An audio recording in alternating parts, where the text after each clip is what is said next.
The difference between facticity and contingency in Sartre's philosophy is subtle and not too important. Both words refer to the ways in which things are bound together in concrete reality.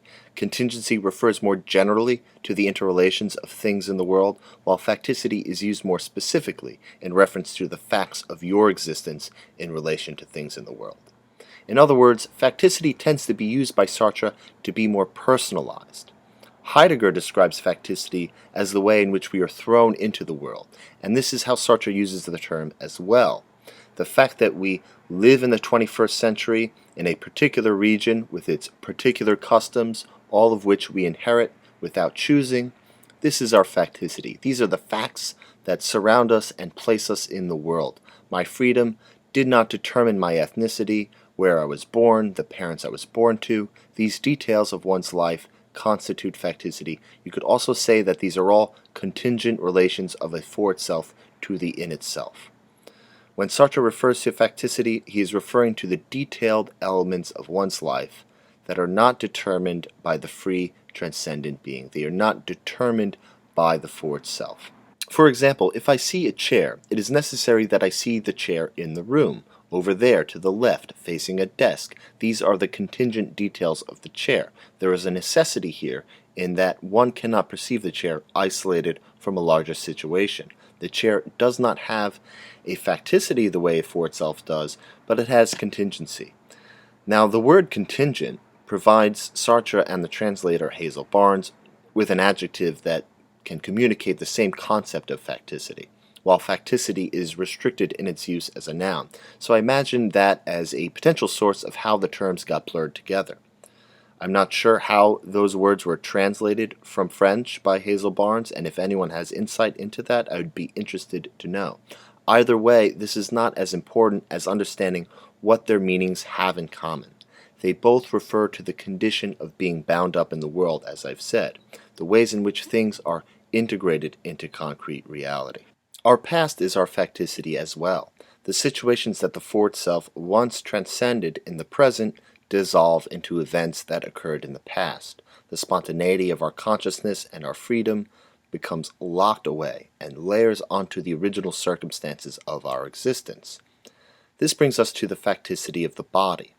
Sartre writes, "The body as facticity is the past, as it refers originally to a birth, that is, to the primary annihilation, which causes me to arise from the in itself which I am, in fact, without having to be it."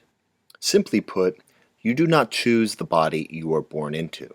It is necessary that you have a body, and that this body is a particular one in relation to the other's body. Now, the body of the other informs the sense we have of our own. We see the body of the other as engaged in the world. We see the other looking for a chair to sit in, reaching for a glass to drink out of, and so we're always encountering the body of the other in situation. We see the body as the for itself of the other when we see it in action towards its chosen ends. Sartre describes this as grace. When we see the body of the other in a way that does not illuminate the intentionality of their actions, we see the facticity of the body. For example, when we see a person move in some awkward way, perhaps we see some skin tremble with a sudden involuntary movement. This is the body as pure facticity. That's the body that person was born with, as opposed to the body which the person is in his or her own freedom. Now, I want to go back to Hazel Barnes's key terms and concepts where she defines contingency as equal to facticity. She defines facticity in the for itself as the brute fact of being this for itself in the world. The contingency of freedom is the fact that freedom is not able not to exist. Just as the chair is not able not to be seen on the ground over there in the room to the left by the desk, there is an element of necessity again here. Sartre mentions on many occasions throughout Being and Nothingness that we are condemned to be free. The contingency of freedom is that we have to choose, we have to be free. Christopher Hitchens made a similar point when asked if he believed in free will. He would say, "I'm afraid I have no choice." He had to believe in free will. Free will seen this way is a concept that is forced upon us by reality. For Sartre, freedom is one with consciousness. The spontaneity of our actions, our words, our thoughts are all constituted by freedom. When we deliberate in anguish over a decision we must make, it is because we have made the choice to deliberate. Indecision is a choice in Sartre's conception of freedom. Sartre locates freedom at the heart of consciousness. Freedom takes place with our first-person perspective, and in this way it stands outside of a determinist conception of human behavior. A neuroscientist may describe free will as an illusion because our thoughts and actions correspond to different permutations and combinations of neurophysical activity. And so seen through this lens, all of what we are and know is explained by the causal relationships of matter.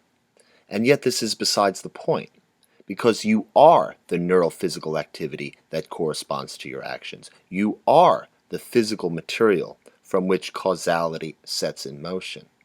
To attribute the actions of a person to the causal relations of neural activity is to not say anything at all, because the person is not separate from the activity of the brain. To see them separately is to see the person as a corpse, as an object, a mass of flesh to be studied as parts of a whole, as opposed to the integrated systems which unify in the singularity of the body.